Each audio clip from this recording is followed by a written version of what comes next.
Many people were excited when NASA announced they were going to investigate mysterious aircrafts. This is a topic that interests many of us, and countless people have come forward in recent years with their sightings, saying that they've witnessed something that they couldn't explain. In recent years, many well-established and respected individuals have detailed their encounters with strange aircrafts, helping to build a more well-rounded picture of what these things are and where they're most commonly sighted. For those who haven't researched the topic in depth, in the past 4 years, people working for the military have detailed these aircraft's capabilities, with some speaking out about them and saying that they're thousands of years more advanced than some of our military jets. It's important to note that just because something is seen in the sky that can't be explained, it doesn't mean it's something exotic, but due to accounts by military personnel and high-up officials describing their encounters with advanced aircrafts, it's led some to take the topic more seriously. A big news story was that NASA announced they were going to be joining the research efforts and helping to explain what these aircrafts are. What's interesting is that this isn't the first time that NASA has looked into these objects. A document from 1979 offers an interesting look into how they're able to achieve what they do. It shows that NASA has taken an interest in these mysterious aircrafts. The NASA document from 1979 reads as follows. The speculative propulsion concept described in this paper was presented at a special session of the Propulsion Conference in 1979. A new propulsion concept has been developed based on a proposed resonance between coherent pulsed electromagnetic waveforms and gravitational waveforms or space-time metric. Using this concept, a spacecraft propulsion system potentially capable of galactic and intergalactic travel, without prohibited travel times, has been designed. The propulsion system utilizes recent research associated with magnetic field line merging, hydromagnetic wave effects, free electron lasers, laser generation megagauss fields, and special structural and containment metals. Research required to determine potential field resonance characteristics and to evaluate various aspects of the spacecraft propulsion design is described. The field resonance propulsion concept has been developed utilizing recent research into the cause of solar flares, magnetic substorms, black holes, quasars, and unknown aircrafts. The concept is based on two assumptions. Firstly, that space-time is a projection of a higher dimension of space, in much the same way that a hologram is a projection, or a subset of our space-time reality. And secondly, a relationship exists between electromagnetic hydromagnetic fields and gravitational fields.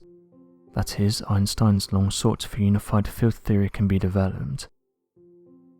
Mathematical relationships have been developed, and theoretical concepts have been proposed to describe the causes and effects associated with the above assumptions. But experimental data is required to develop the correct theoretical basis for the assumptions. There does exist, however, some astrophysical data which tends to support these assumptions. For example, astronomers have speculated that a relationship may exist between black holes and quasars. UFO studies indicate that the unexplained residual UFO phenomenon may be due to extraterrestrial visitors, parapsychological experiences, or a combination of the two. If some UFO phenomena are caused by extraterrestrial visitors in very advanced spacecrafts, then the frequency of visits and the large number of different types of visitors, many different humanoids have been described, imply an ability to cross large stretches of galactic and intergalactic space in relatively short time frames. If the speed of light is a true limit of velocity in space-time, then the potential extraterrestrial visitors must utilize a form of transportation which transcends space and time to keep the time trip short. UFOs are often observed to disappear instantaneously. In a subset of these cases, the UFO later reappears at a nearby location, implying a disappearance from and a reappearance into space-time. The high-speed, right-angled turns, abrupt stops or accelerations of UFOs, and the absence of sonic booms despite calculated speeds of 22,000 miles per hour or more, suggest that UFOs may generate an artificial gravitational field, or otherwise use properties of space-time which we're not familiar with. UFO propulsion systems appear to involve electromagnetic or hydromagnetic properties, as evidenced by radioactive effects on the environment such as burns, dehydration, stopping of automobile engines, TV and radio disruption, melting or alteration of ground and road surfaces, power disruptions, and static electricity effects. This data suggests that the unknown relationship between electromagnetic and gravitational fields may be used in UFO propulsion systems. End quote. This document was recently posted to the UFO subreddit, and most people are commenting the same thing. For an organization that said that up until recently it wasn't interested in this topic, they sure know a lot about it. One user said the following: "So much for NASA not looking into these sightings then. I would like to say that I researched this enough to know what's going on, but I didn't know that this document existed, and to me it just shows that they've been investigating these things for years now. I don't believe that it's only been in the last few months that they've started to look at the data. This document shows that they've done their research." Bill Nelson, the administrator of the National Aeronautics and Space Administration, said the following: "I've talked to those Navy pilots and they're sure that they saw something, and of course we've seen their video from the jets. What is it? We don't know. So now that I'm here at NASA, I've turned to our scientists and I've said, would you look at it from a scientific standpoint? See if you can determine what it is so we can have a better idea. We don't know if it's extraterrestrial. We don't know if it's an enemy. We don't know if it's an optical phenomenon.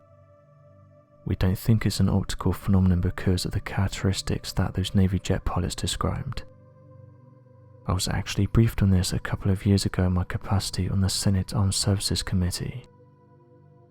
NASA is going to look at it through the lens of its scientists. We are involved in this research and I've started. We are not directly working with the Pentagon, but I can guarantee you if we find something the Pentagon will know. Something people are angry about though is the small amounts that NASA put aside to investigate this topic, with officials saying that $100,000 has been put towards aiding their research. When this was announced, many criticised the budget, saying that $100,000 is next to nothing. One user said the following: "I'm an engineer and I don't think people understand how little $100,000 gets you in terms of space exploration. I know this isn't space exploration in the traditional sense, but even so, $100,000 is nothing.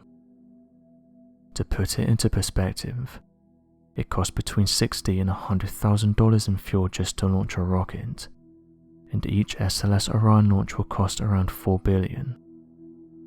NASA spends around $146 million on an engine. The main engines come in at over $1 billion, and even simple things can cost hundreds of thousands. So when I hear that NASA has put aside $100,000 to investigate these sightings, all it tells me is that they're not taking it very seriously. Maybe they already know more than what they're letting on, which is why they're not investing in this area. But I can't see how they're going to get anything done with such a small budget." Some said the document is interesting because it's almost like NASA is speculating how these objects work, which would imply that they're very much aware of them, and have likely observed them countless times.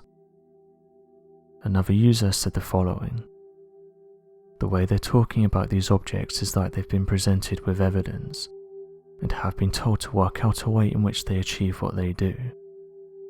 I think that most believers aren't aware of this document, as when you hear NASA talk about this topic, most say it's a great leap forward, without knowing that the space agency has been investigating and theorizing about these things since the 70s. I was one of many who was unaware of this document's existence, and it makes you question what they know now. If they were talking about these ideas and theories back in the 1970s, how much more has their research advanced? What more do they know? And are they aware of what these things are? There's so many avenues you can take when you look into this topic, as so many people have added their comments in recent years. But when you hear NASA talking like this, it makes me think that they're holding their cards close to their chest, and that they're starting to slowly let us know about some of the stuff that they've been working on. Remember that this document is over 40 years old. It's likely that many of the researchers who worked on that project are no longer with us. A lot can happen in 40 years, and I would love to know how much they've advanced since then. Associate Administrator for the agency's Science Mission Directorate, Thomas Aberkin, said the following in regards to this announcement. Are we alone in the universe? While we do not know yet, we have missions moving forward that may help us answer that fundamental question. House Committee on Science, Space and Technology Chairman Lamar Smith said the following during a Congress hearing. Only in the last few decades have we been able to detect the existence of other worlds. The pursuit of evidence of life beyond our planet fascinates the American people. Others have followed on from these comments and said that various different programs have been created in order to study these mysterious aircrafts, and that billions of taxpayers' money has been used to fund these programs, and this led some to say that the public deserves to know what's going on, especially if they're the ones who are funding these programs. Amateur researchers have said that these sightings have been going on for years now, and they believe that officials have huge amounts of evidence that they could share with us, and said that surely in the past several decades they've gotten close to understanding what these objects are. But even though these programs have been going on now for over 60 years, some information won't get released until hundreds of years' time due to specific laws. Officials, though, have denied that there's anything of interest, and have said that there's some things the general public doesn't need to know about. So what do you make of this interesting document? Be sure to leave your questions and answers in the comment section below, and help us to grow this community while working to solve these unexplained mysteries. Thank you for watching, and don't forget to subscribe for more videos.